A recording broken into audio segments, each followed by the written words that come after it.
Pandian store சீரியலில் அடுத்த வர எபிசோடில் முத்துவேல் இருந்துட்டு எல்லாரையும் கூப்பிட்டு சொத்தை பிரிச்சிடலாம், இதுக்கு மேலே ஒன்றா இருக்கிறது சரியாக படலை அப்படின்ற மாதிரி சொல்லிடுறாங்க. இதில் நம்ம சக்திவேலுக்கும் நம்ம சுகன்யாவுக்கும் ரொம்பவே சந்தோஷமாக இருக்குது. பெரிய மாமா, நீங்கள் இப்போ எடுத்திருக்கிற முடிவு தான் ரொம்ப நல்ல முடிவு. ஒன்றா இருக்கிறதுல நிறைய பிரச்சனை வந்துக்கிட்டே இருக்கு. அடிக்கடிக்கு உங்களுக்கும் வேறு உடம்பு முடியாமல் போகுது. அதுக்கப்புறம் சொத்தை பிரிக்க சொல்லி நாங்கள் ஏன் சண்டை போட்டுட்ருக்கணும்? நல்ல வேலை நீங்களே அந்த மாதிரி முடிவு எடுத்துட்டீங்க.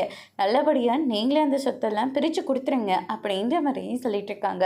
அதுக்கு அடுத்தது இந்த வீட்டுக்கு ஒரே ஒரு வாரிசு, அது என் பிள்ளை மட்டும்தான். அதனால் மொத்த சொத்தையும் என் பிள்ளை குமர்வேல் மேலே எழுதி வச்சுருங்கன்னு அப்படின்ற மாதிரி சொல்லிடுறாங்க. இதை கேட்ட உடனே நம்ம சுகன்யா இருந்துட்டு, அது ஏன் உங்கள் பிள்ளை மட்டும்தான் இந்த வீட்டுக்கு ஒரே ஒரு வாரிசா? அடுத்து நானும் பெற்று எடுக்கிறேன்.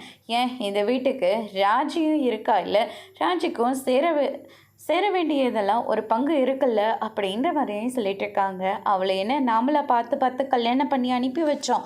அவளே ஓடி போய் திருட்டுத்தனமாக தானே கல்யாணம் பண்ணிக்கிட்டா. அவளுக்கு இந்த வீட்டில் என்ன சொத்து பண்ணலாம், அதெல்லாம் ஒன்றுமே தேவையில்லை அப்படின்ற மாதிரியும் சொல்லிக்கிட்டு இருக்காங்க. அதுக்கு அடுத்ததாக பார்த்திங்கன்னா நம்ம கதிரையும் ராஜையும் வர சொல்லி நம்ம முத்துவேல் இருந்துட்டு பழனிக்கிட்ட சொல்லி விடுறாங்க.